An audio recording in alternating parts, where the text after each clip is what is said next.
Good afternoon, everyone. My name is Tom Brinker.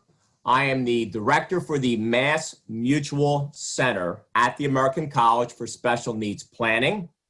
I'm an adjunct professor of taxation and special needs planning at the college, and I am ecstatic that you're all here for the first of many, many presentations regarding special needs planning. Today's topic is income tax planning for families caring for children with special needs. So a little bit about myself, and again, incredibly blessed to having had the opportunity over the last decade and a half of working with MassMutual. MassMutual had initially commissioned this presentation, and really special thanks go out to Kelly Piasante at MassMutual and Cheryl Casper. Kelly's been a true inspiration to any and all families in our field. So I hope she's in attendance today. The usual disclosure. And we're going to hold off questions until the end of today's webcast. I am able to handle general questions, but not really individualized situations and client situations that you do have for liability reasons. But just to share with you why this field is so important, and I am passionate about this field. In the United States, we all know that 1 out of 5 people today have a disability. 1 out of 5 have a disability. City of Philadelphia on the rise, 19.9% as of April. Well, these numbers don't tell the whole story. When you look at the Center for Disease Control, they're now reporting that 1 in 54 children born today have an autism spectrum disorder. 1 in 54. Now, this is based on children ages 4 and 8 years of age. But 1 in 54 doesn't tell the whole story. When our son was born 25 years ago, he has autism and co-occurring disorders. It was 1 in 10,000.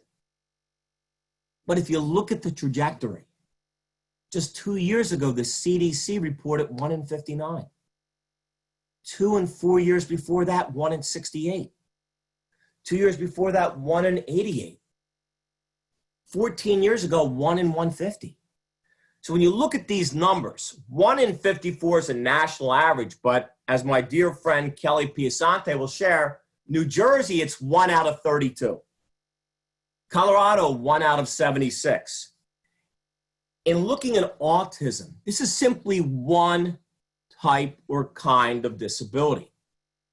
Today, according to parents being interviewed, this will shock you. 1 out of 6 children being born today have a learning disability. 1 out of 6, a learning disability of some sort. Now, again, regarding the 1 in 54, a tad on the deceptive side, because you may have heard that boys are far more prevalent to having a autism spectrum disorder than girls. Close to 4.5 times greater. So why are we here? Autism spectrum disorder numbers are rising among other developmental and intellectual disorders. We all know the cost of care is skyrocketing. Parents are often unaware of possible tax benefits. Now, when we look at the cost of care, we're going to be faced with a series of dilemmas. Program availability is very locality specific. Also, as states become more cash strapped, especially in light of this pandemic, parents are going to be required to shoulder more of the cost of raising their child with special needs. In our area, all of the schools, all of the community-based programs are not open. They may be open by the fall. So now parents are entrusted to take care of their children 24/7, whereas at least they had some help in the community before the pandemic. Today's agenda. We're going to look at some key overlooked potential deductions and credits. We'll look at medical expenses, special instruction, impairment-related work expenses, the earned income tax credit, the credit for adopting a child with special needs, and the child and dependent care credit. Here is an interesting fact. With the Tax Cuts and Jobs Act of 2017, the number of people itemizing plummeted. In 2017, 1 out of 3 Americans itemized their deductions. As of 2018, 1 out of 6.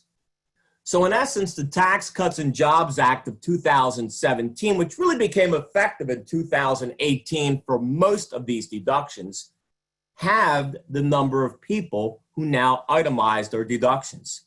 But that may not be true for our families. When you itemize your deductions, these are below the line deductions, below the line deductions, AGI being the line. We have deductions above the line, those deductions that we're allowed to claim regardless of whether we itemize our deductions or not. And those that are below the line, which are really quasi-personal expenses. So when you look at below the line deductions, you would only claim your itemized deductions on Schedule A if they collectively exceed your standard deduction. And there are cases in which the taxpayer is simply not eligible to claim the standard deduction. One example may be where you're married filing separately. If one of you itemizes their deductions, the other has to as well.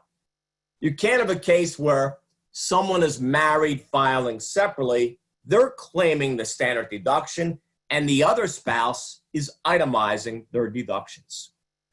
So when you look at Schedule A, folks would only itemize if collectively their Schedule A itemized deductions exceed their standard deduction. Itemized deductions, recall, are below the line. They are from AGI, and they would include medical expenses. That's the big ticket item. Taxes, that is state and local income taxes or sales taxes. Real estate taxes, personal property taxes. They're allowable, but they're capped at $10,000 if you're married filing jointly, single, head of household. Married filing separately, only half at $5,000. Interest expense, charitable contributions. With the Tax Cuts and Jobs Act of 2017, your tax return may be easier to prepare now than what it was a couple of years ago. This is why so few people are now itemizing their deductions. If you look at the standard deduction for non-itemizers, we no longer have the availability of a deductible exemption. Personal and dependency exemptions are no longer deductible through 2025. When you look at the standard deduction, in 2019, for which, as a reminder, your tax returns are due by July 15th, in only a couple of weeks, 3 weeks. For 2019, the standard deduction for a married couple filing jointly is $24,400. For that single parent head of household, $18,350. If you're single or married filing separately, it's exactly 1/2 of married filing jointly, $12,200. For 2020, they have increased. They have increased the amounts. $24,800 if you're married filing jointly, $18,650 for a head of household, and $12,400 if you're single or married filing separately. Again, 1/2 of married filing jointly. The good news, you are permitted an additional standard deduction based on maturation and whether or not you can see, visually impaired. Now, that additional standard deduction is not significant, but it does pack on dollars to your standard deduction. So if you are, let's say, 65 years of age and married, 65, married, it's 2019. Your basic standard deduction is $24,400. If your spouse is also 65, you would be tacking on an additional $2,600, giving you a total standard deduction of $27,000. So husband, wife, or significant other, married, 65 years of age, both parties, basic standard deduction is $24,400 plus an additional $2,600, $27,000.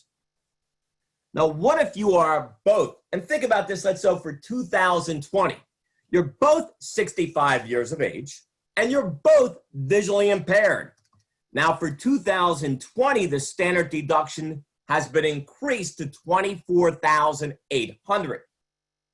$24,800 plus $2,600 for both of you being 65, and another $2,600 for both of you being visually impaired, $30,000. See, the key point here is you're only going to itemize your deductions if collectively they exceed the standard deduction.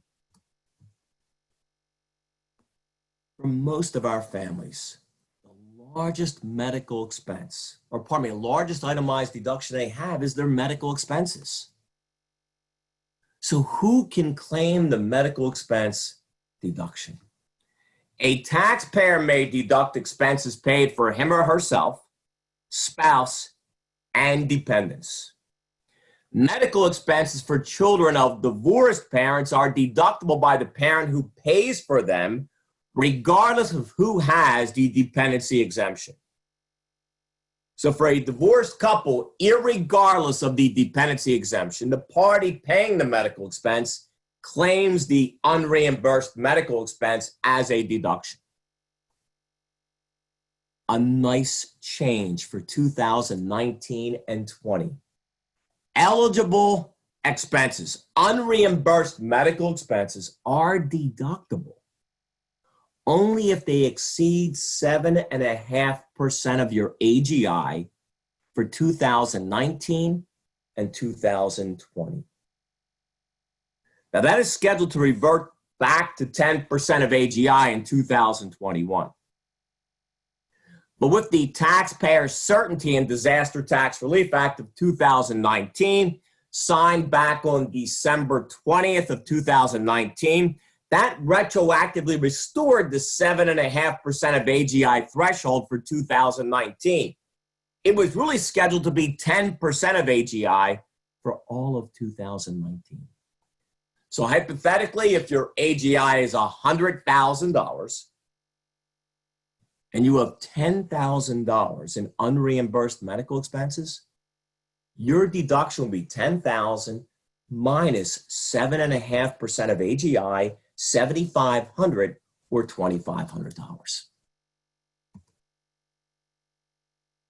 What are some eligible medical expenses?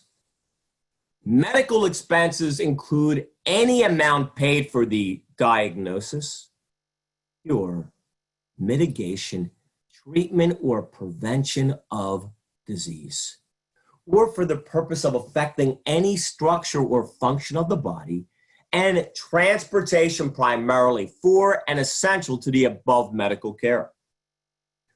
Often overlooked medical expense deductions. These are the big ticket items. Capital expenditures for medical care, special schools and institutions, medical conferences and seminars, and we'll look at each one.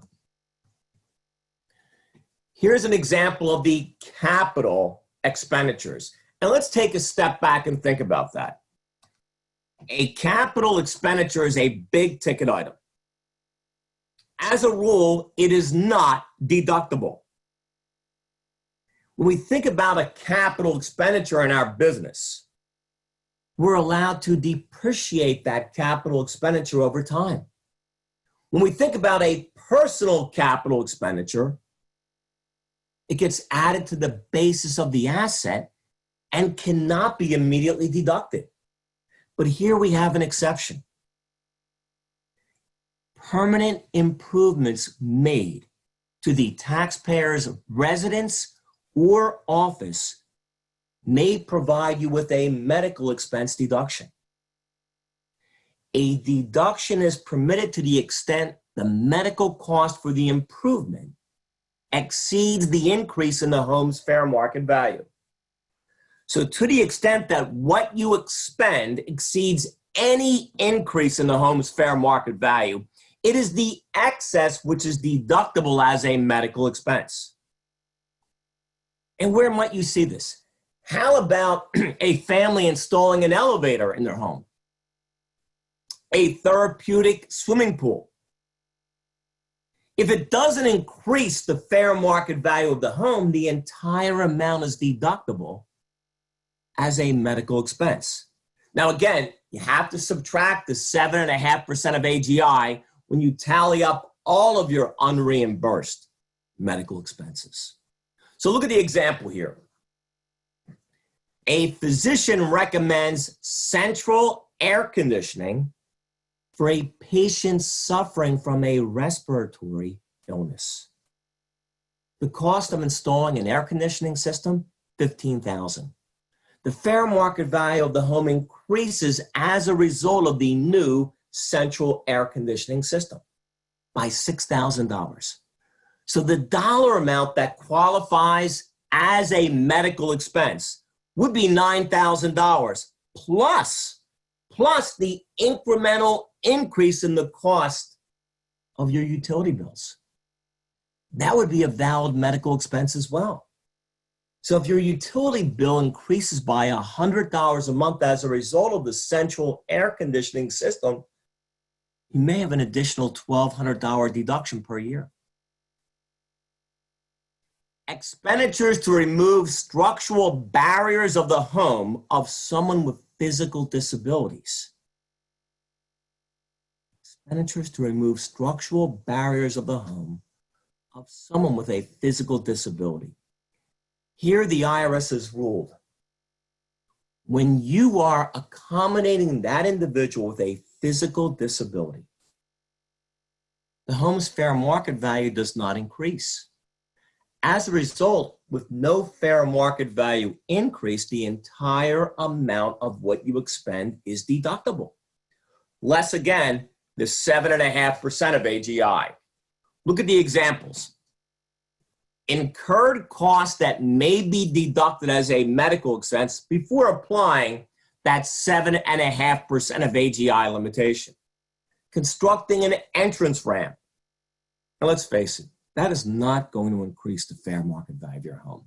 The widening of doorways and hallways. Altering bathing facilities. How about if you were lowering kitchen cabinets for someone who doesn't have the ability to walk? Adding railings. Now here's the part people often forget. The cost of operating, maintaining any one of these approved capital expenditures are deductible as long as the medical reason for the capital expenditure exists. Often overlooked eligible medical expenses, therapeutic and behavioral services. The cost of psychological and psychiatric services, prescribed vitamin therapy, prescribed equestrian therapy, prescribed music and play therapy, cost of guide animals, special food diets. Now, that's touted a lot on the internet, but that's an almost impossible deduction to obtain. So you're only allowed to deduct the premium you pay over and above the normal cost of the product.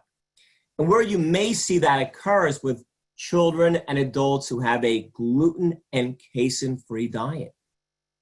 So it's only the incremental premium you are paying that would become part of the medical expense deduction. And that would be a nightmare to account for.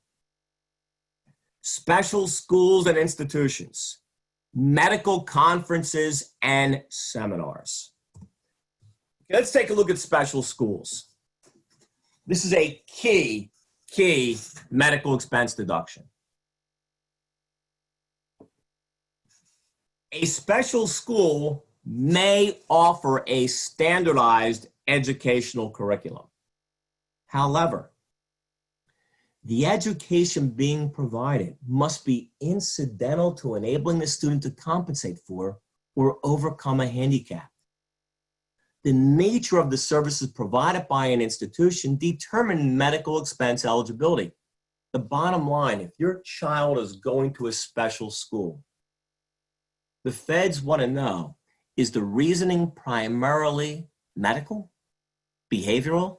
It can't be purely educational. The IRS considers medical facilities and therapeutic orientation as critical factors for the deduction. Okay, what does that mean? If you have had the opportunity to visit a special school, what will come to mind immediately is how different they are. Classrooms are often very, very small. 3 to 5 children is not uncommon. Having a therapeutic support person or two is not uncommon to assist the teacher. If you look at the faculty, there's special ed instructors, psychologists, psychiatrists, physical therapists, occupational therapists. They are behavioralists. So a very different faculty and administration. The examples. And when these revenue rulings came out back as early as 1970, the world has changed dramatically since 1970. But initially, they seemed to cater to those who were teaching Braille or lip reading. Now today, they obviously cater to those who are training physically and intellectually disabled individuals, including children with learning disabilities. Now, I always loved this back with Revenue Ruling 7285. See, under Rev Ruling 7285, a regular school can be classified as a special school. Okay. If a regular school, a regular public school, is classified as a special school, that is not going to provide an additional tax return deduction for you. Why? You're already deducting your school taxes as an itemized deduction. So yes, a regular school may have that special educational division carved out, and in and of itself, it may be a special school, but it's not going to give you an additional tax return deduction. Not for your school taxes. Special schools with programs to mainstream children with intellectual disabilities, example, autism, tuition-related fees are a deductible medical expense. Now, some unusual rulings. Private letter rulings. A private letter ruling does not set precedential value. A private letter ruling represents a ruling on a prospective transaction applied for and paid for by the taxpayer seeking the ruling. Only the party that has applied and paid for the ruling can rely upon it. So why do we look at private letter rulings? Well, they give us some insight as to how the IRS is treating certain transactions, their thought process. Private tutoring by a specially trained teacher, therapeutic and behavioral support services would be a medical expense. And that's under Revenue Ruling 78340. Now, in 2005, there was a private letter ruling regarding a special school. And this special school allotted a medical expense deduction for parents of a child with dyslexia. See, the focus is on these special services actually being provided to the student. And the school's focus was to mainstream children who had dyslexia. Now, I will mention this a couple of times. With any type of medical expense deduction, make sure your physician is on board. See, Rev Ruling 78340 requires a physician recommendation for both the special school and the tutoring. What we have found is we will craft the email, or the letter ourselves. And we will either hand deliver it and wait for the physician to sign it, or you can take a chance and email to your doctor and wait for their signature. But asking a physician to prepare it, then send it to you, I have found may not be as efficient as it sounds. Interesting, very interesting private letter ruling. A self-contained program in a school. So you have a school that has a self-contained program for people that have special needs. The neuropsychological report stated the support program and counseling were required if the individual were ever to attend college. Reality is a lot of our children have issues transitioning.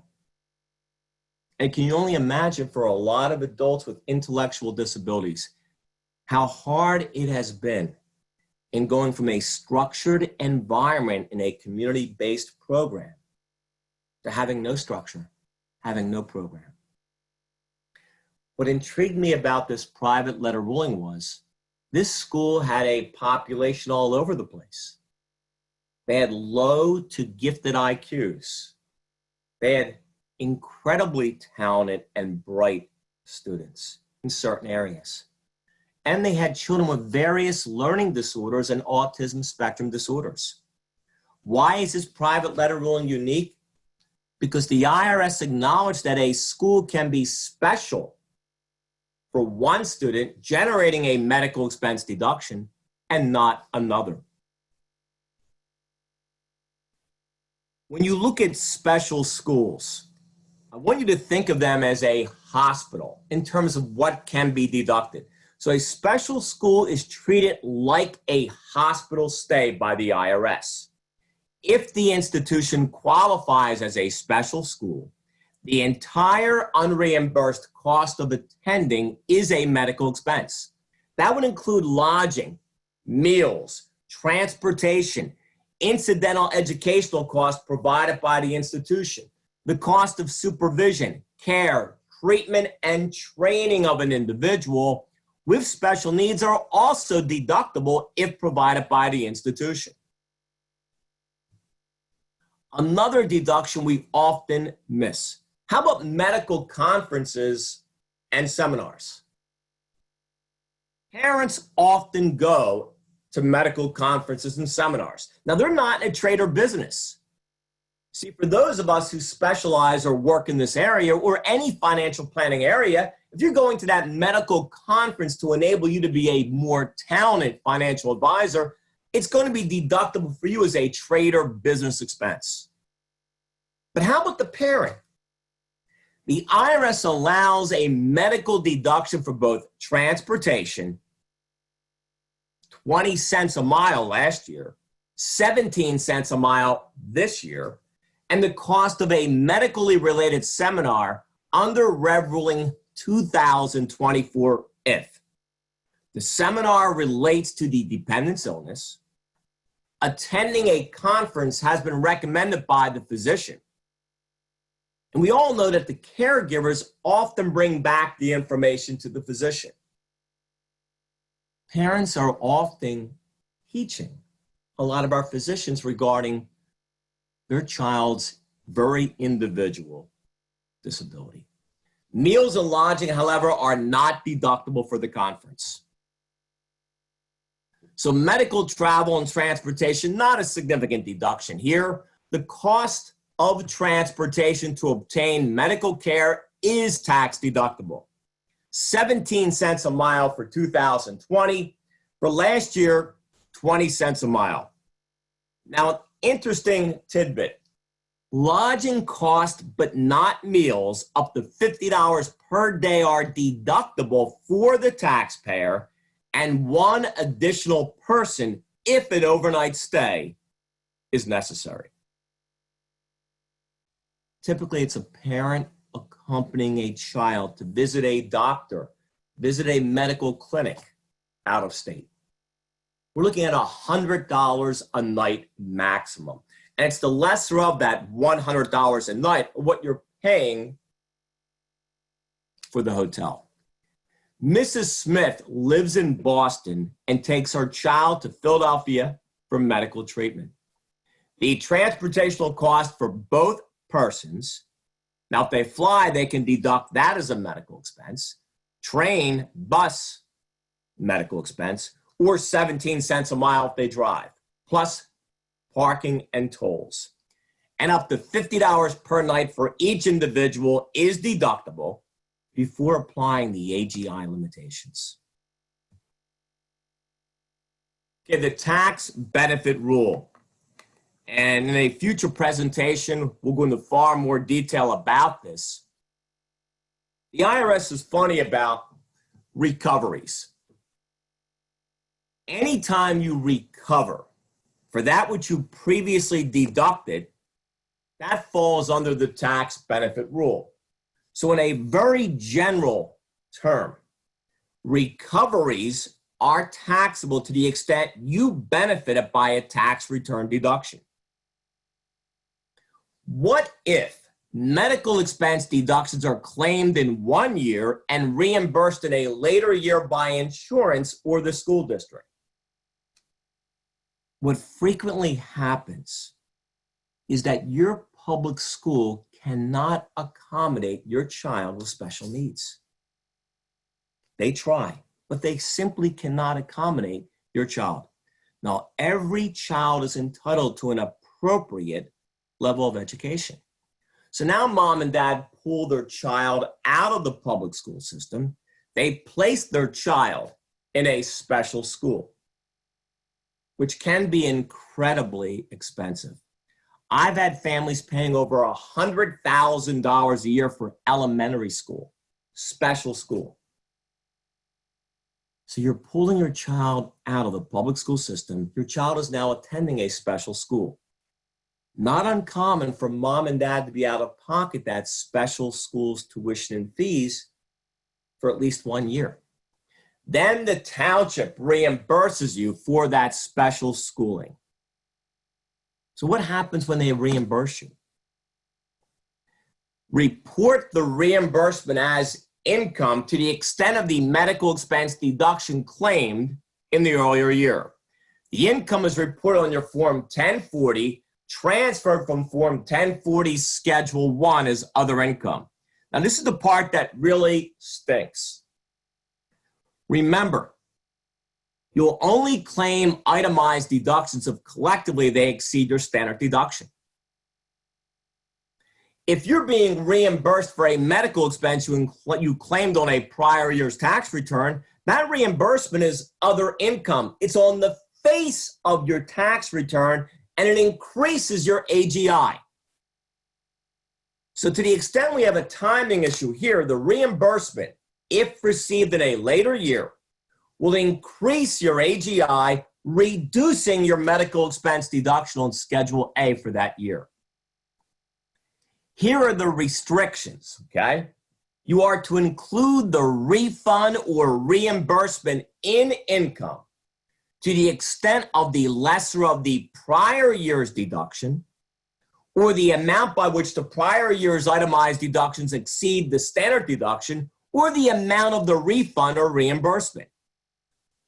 So let's say hypothetically you are reimbursed in the current year, but you claim the standard deduction last year.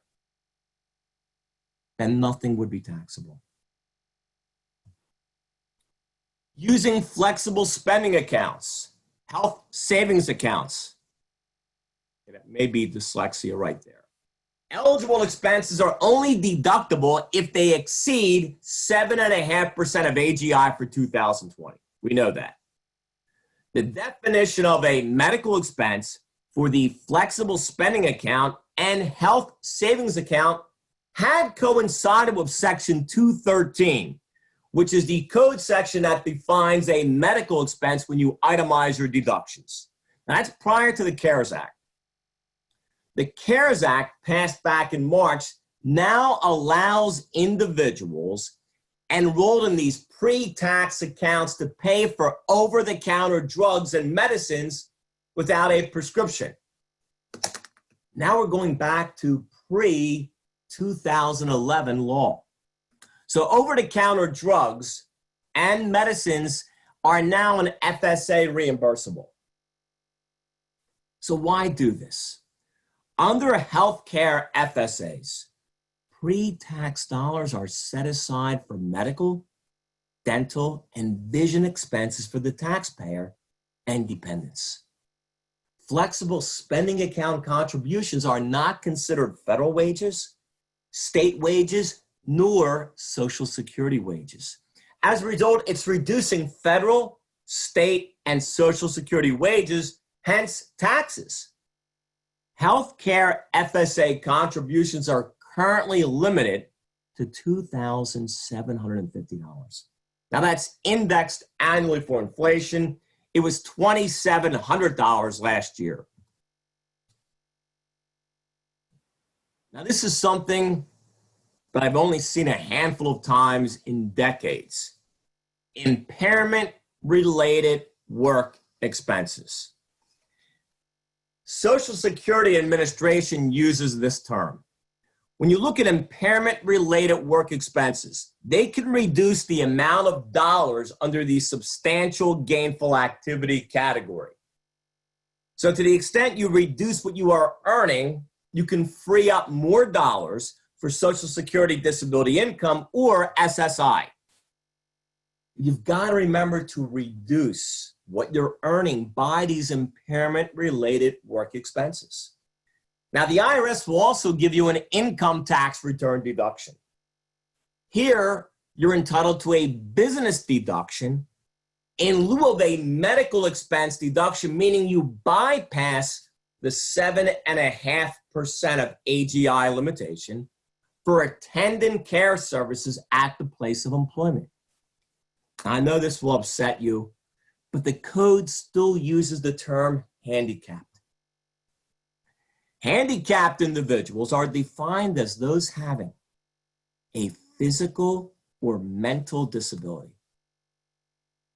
Example, blindness or deafness that functionally limits employment and or a physical or mental impairment.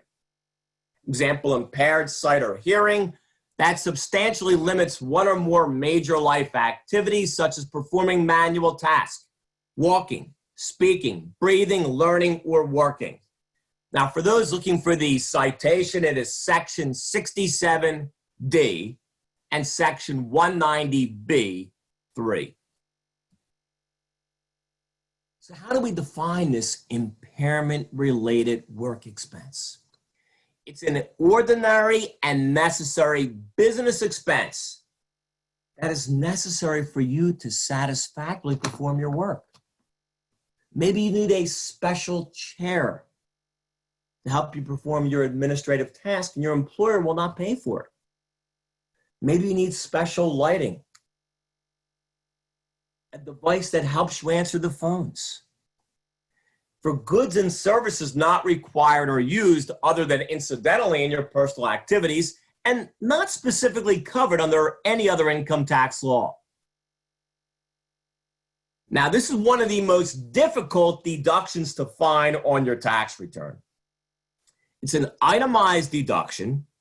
It is not subjected to 7.5% of AGI as a medical expense deduction, and it was never subjected to the 2% of AGI limitation that applied to employment-related work expenses that were unreimbursed. But finding it on the tax return is difficult. It is on Schedule A, line 16. Line 16 is blank. I love it. Other. So line 16, and I like to call this the Clint Eastwood deduction, the deduction with no name. But it's on your Schedule A, line 16. So it would only apply if collectively, again, all of your itemized deductions exceeded your standard deduction. But it's not subjected to any AGI limitation. Let's take a look at a few credits before answering some questions. The Earned Income Tax Credit. This is a refundable credit. What that means is if you have zero tax liability Uncle Sam will still cut you a check. And look at the purpose: to ease the burden of Social Security taxes for low-income individuals.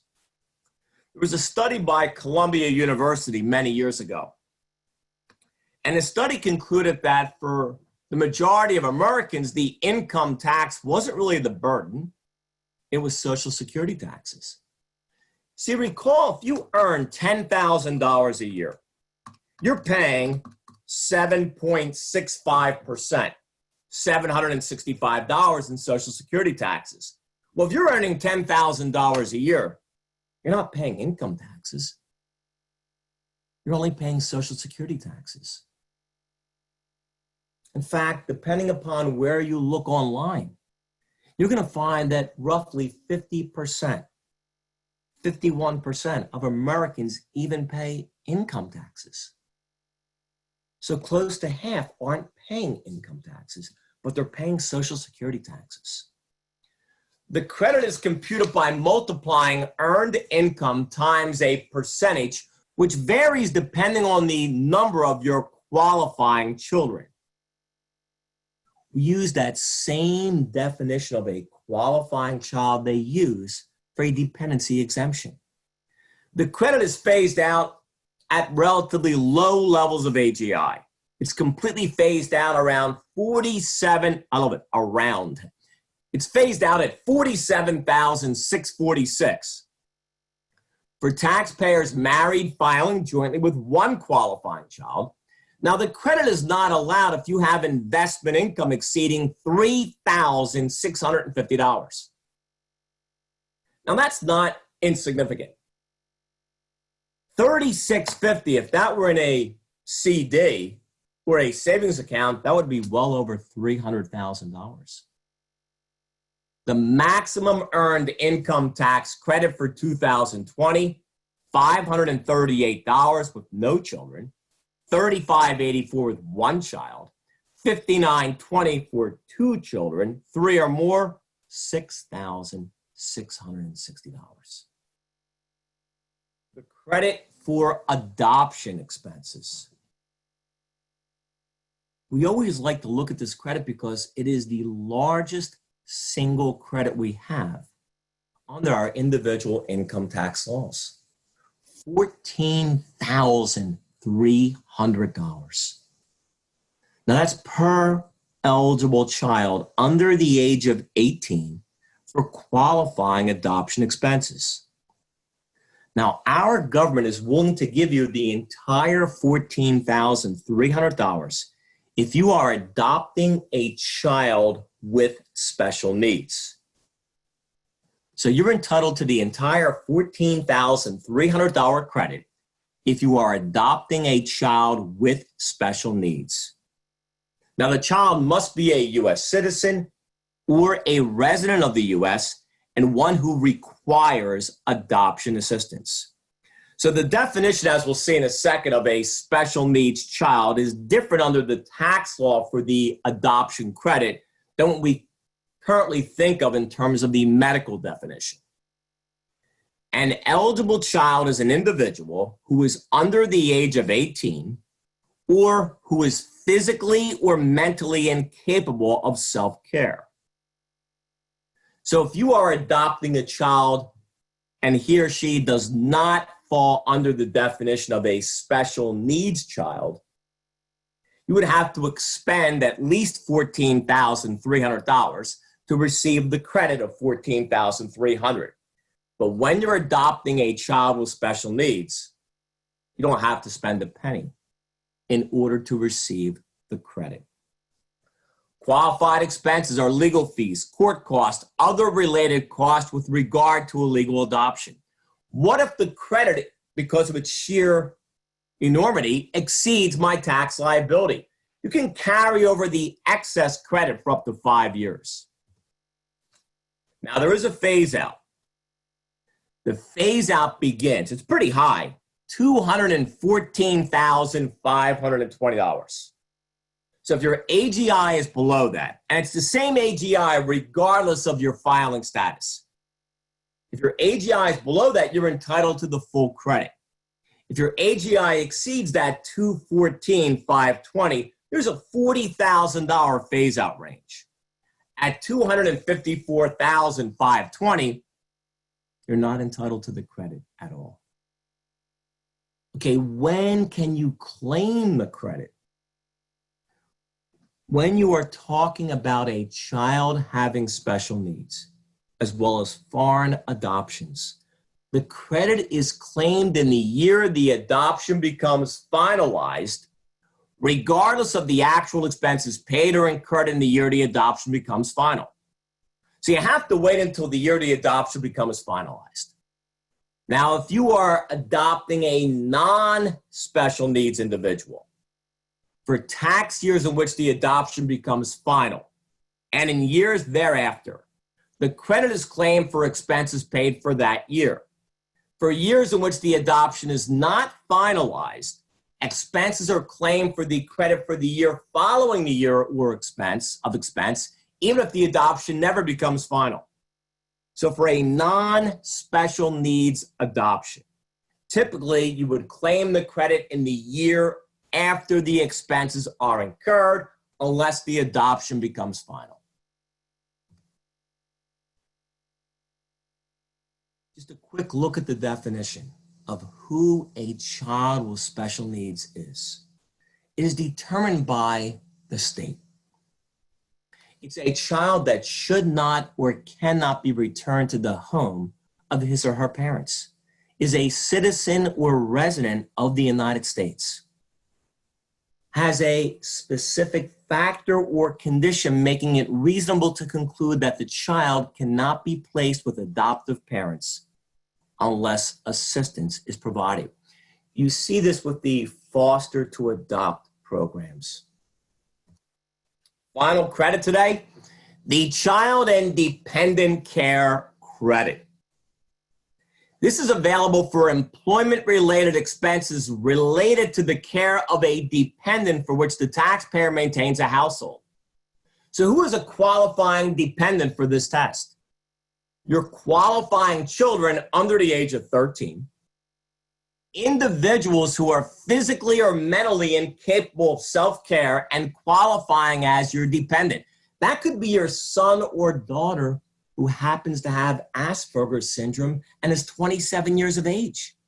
A spouse who is physically or mentally incapable of caring for him or herself. Now, the amount of the credit is deceptive. The anomaly here is this credit never entirely phases out. Every other credit phases out completely. This credit does not. It is a 35% credit if your AGI is below $15,000. Now, this is a non-refundable credit, meaning if you have no tax liability, Uncle Sam's not giving it back to you. If your AGI is below $15,000, you don't have a tax bill. The credit's really meaningless. Now, for every $2,000 or fraction thereof your AGI exceeds $15,000, you lose 1% of this credit. By the time your AGI exceeds $43,000, the credit stabilizes at 20%. If you're making $1 million a year, the credit is still 20%. The credit is based on the lesser of earned income. Now, if you're married, it's the lesser spouse's earned income, or $3,000 for one individual, $6,000 for two or more individuals. Okay, think of the logic of this. Mom is making $300,000 a year. Dad is a stay-at-home dad and has no earned income outside of the home. But the children are involved in after-school programs and are 3 and 4 years of age, or preschool programs. There is no credit available because the lesser earner's income is zero. And the impetus behind the credit is to give us an incentive for both of us to be working. Therefore, the credit exists. Overnight camps do not qualify. An employer's payments for dependent care services to an employee's child under the age of 19 or to anyone for whom the employee can claim a dependency exemption do not qualify for the dependent care credit. What that indicates is you cannot pay your 18-year-old son to take care of your 4-year-old son and claim the child and dependent care credit. You cannot claim the credit if you're paying your mother-in-law the mill and your mother-in-law is your dependent to take care of your children under the age of 13. In conclusion today, we know that the number of individuals with special needs is escalating at unprecedented rates. We had thought it had stabilized a few years back. Parents are being forced to absorb more of their children's medical care and other related services. Parents need to be aware of the potential tax benefits available to them.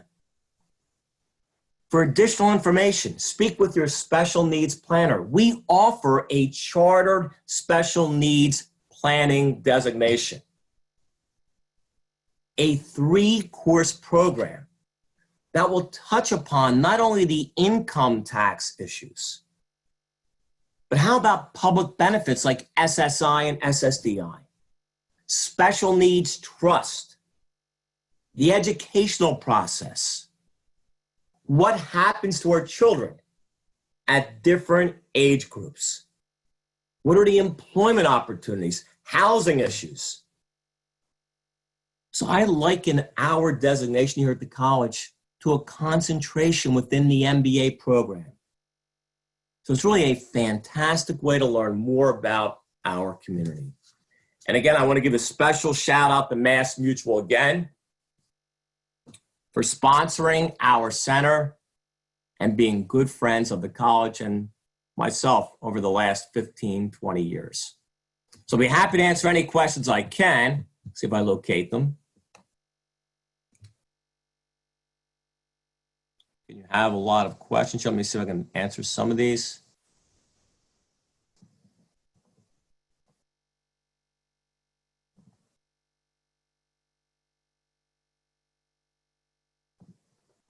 Okay, I can answer Donald off the top of my head. Donald, often, the increase in property value, the IRS requires, believe it or not, an appraisal. You want to know what is the value of that property beforehand and after. I would recommend comparables. Or if the dollar amount we were talking about is not overly significant, I would claim the entire dollar amount because central air conditioning may not really increase the value of your home.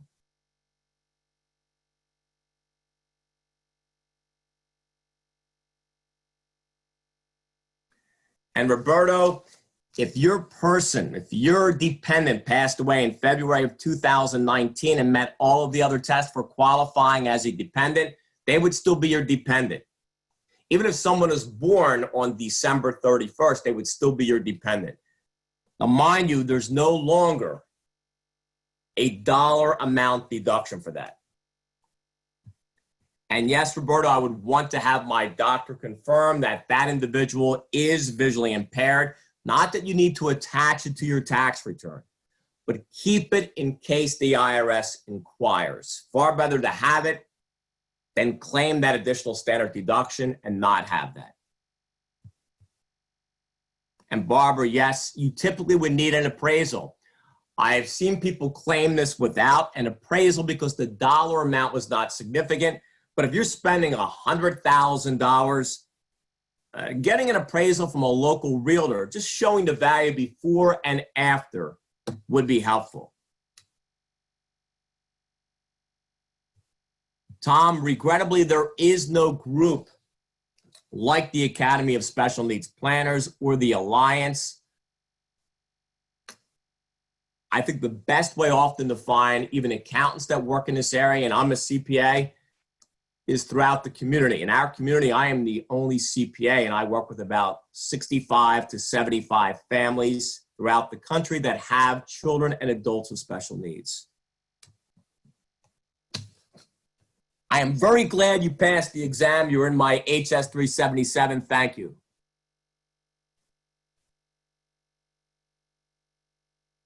And Britta, you may need to talk to your doctor regarding programs in working with dyslexia. I cannot think of one reason why they would not qualify as a medical expense. And Matt, a fence, if you have someone who is a runner, a flight risk, as a lot of our children are, get your doctor on board. Have your doctor recommend that a fence be considered in order to protect your child for medical reasons.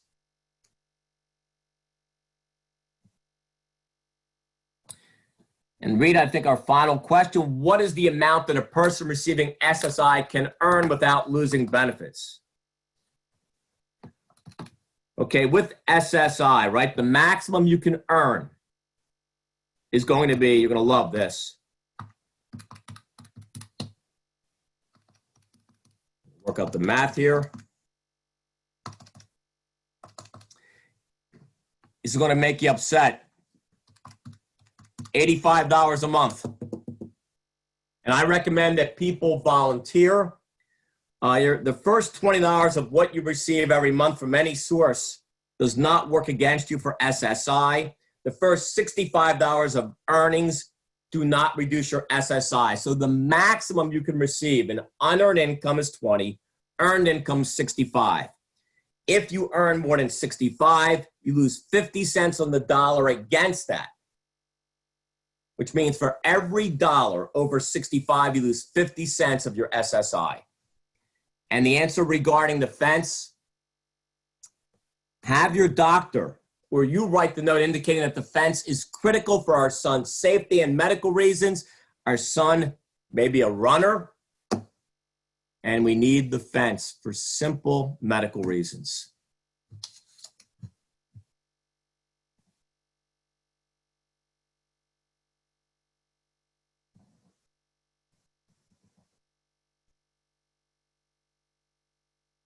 Martin, thank you. I believe it's invaluable as well. Right now, we have about 500 designees in the United States. And I know there are at least 500 more we need. So just to learn about it, I'm one who always believes I want to be in the room and understand at least conceptually what our parents are talking about, what their attorneys are, and simply having a special needs trust is not comprehensive special needs planning. There are so many other factors.